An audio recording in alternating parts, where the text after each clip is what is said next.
এটা হচ্ছে মূলো শাক, একদম ঝুটি ঝুটি করে কেটে নিয়েছি। এটার আমি এখন পকোড়া বানাবো। হলুদ দিলাম, অল্প অল্প করে দিলাম, ঝাল হয়ে গেলে আবার খেতে পারবো না। করে মিষ্টি দিয়ে দিলাম, মানে চিনি দিয়ে দিচ্ছি। ছোলার ডালে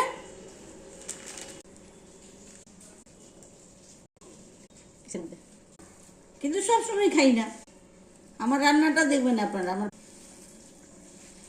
দাঁতগুলো কিন্তু সেই লাগছে। এবার আমি হাতটা ধুয়ে নিই, দিয়ে দিচ্ছি। এবার আমি কড়াই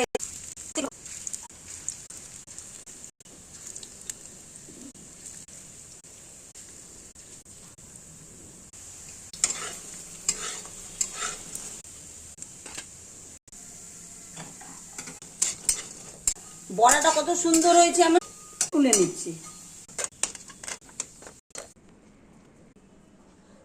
বড়া ভাজা হয়ে গেছে, মানে অর্থাৎ